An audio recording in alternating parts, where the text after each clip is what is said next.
He stole every scene he was ever in. From dusty deserts in classic westerns to the golden stages of Broadway, Eli Wallach was a force of nature, sharp, funny, unforgettable.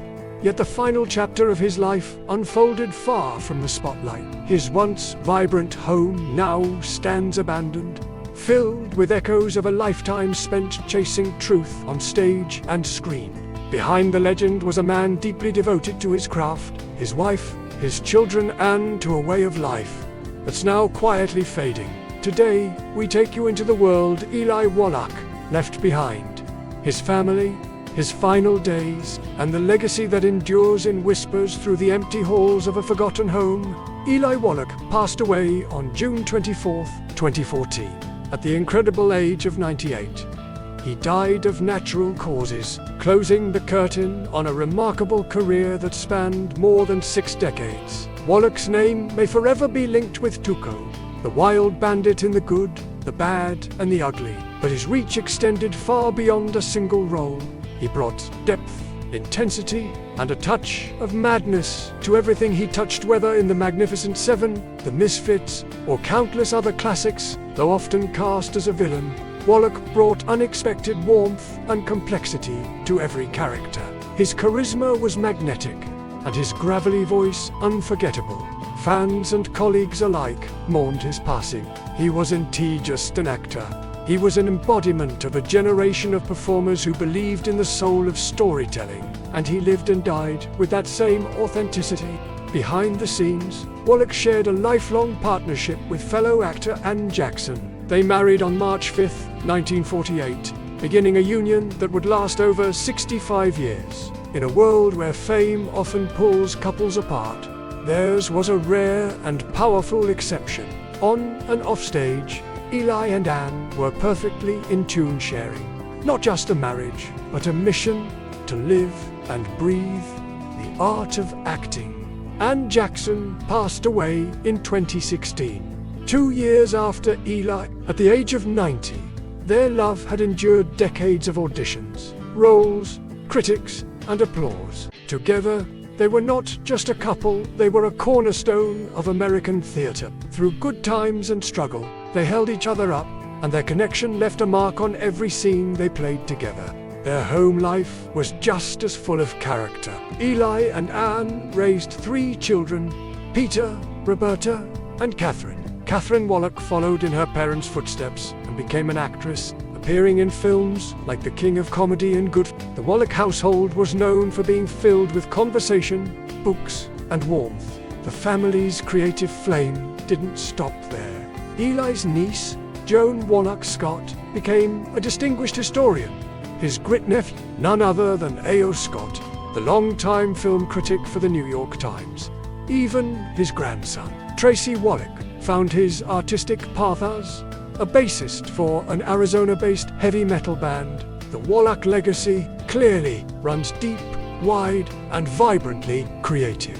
But perhaps the most poignant piece of Wallach's legacy is the house he left behind. For years, Eli and Ann lived in Pound Ridge, New York, a quiet, wooded town in Westchester County. It wasn't a mansion like many Hollywood stars owned. Instead, it was a warm, modest home nestled among trees. It was their sanctuary, a place for reflection, storytelling, and simple pleasures like long walks and shared meals. After Ann returned to Manhattan and passed away in 2016, the Pound Ridge house fell silent. Today, it sits abandoned, a shell of what it once was. But for those who knew them, or even admired them from afar, it's more than a house.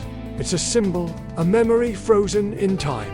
A place where 2 actors built a real life together far from the flashing lights of Los Angeles. Long before Broadway stages and Hollywood sets, Eli and Ann lived in a tiny, 1-room apartment in Greenwich Village, New York City. It cost them just $35 a month. At the time, they were anons young, hungry actors navigating rejection and dreaming big.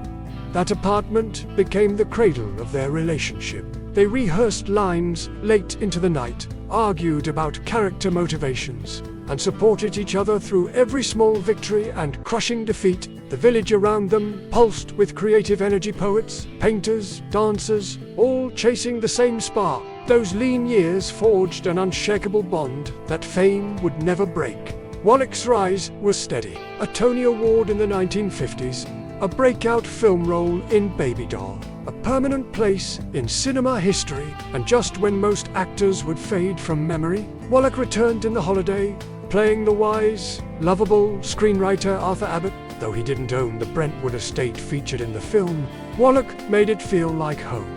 His scenes were filled with grace, humor, and tenderness. He was in his 90s at the time, but his performance was so genuine, it brought many to tears. It was a role that mirrored his real-life legacy, gentle, wise, and unforgettable.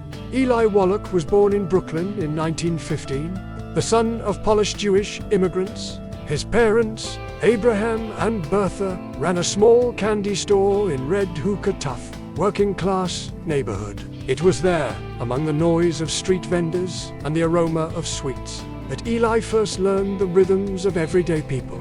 He studied at the University of Texas at Austin, an unusual move for a young Jewish man at the time. There, he majored in history, learned to ride horses, and embraced Southern values of trust and friendship. Though he would later train in acting under Sanford. It was these early experiences that gave Eli Wallach his depth, his ability to see the humanity in every role. But before he could become a star, Wallach was called to serve. Drafted into the U.S. Army in 1940, he began as a staff sergeant in Hawaii, working in military hospitals. He saw the cost of war up close, treating wounded soldiers, lifting spirits, carrying burdens few of us could imagine. Eventually, he was promoted to officer, sent to Casablanca, and later served across Europe. In France, a commanding officer discovered Wallach's theatrical background and asked him to stage a show for the troops. The result? A witty, satirical performance called Is This the Army?, in which Eli himself played a mocking version of Hitler. It was brave, hilarious, and healing. For Wallach, it was more than a performance, it was a revelation. By war's end, he had risen to the rank of captain and earned multiple medals. But more than that, he had become a man of empathy, resilience, and purpose.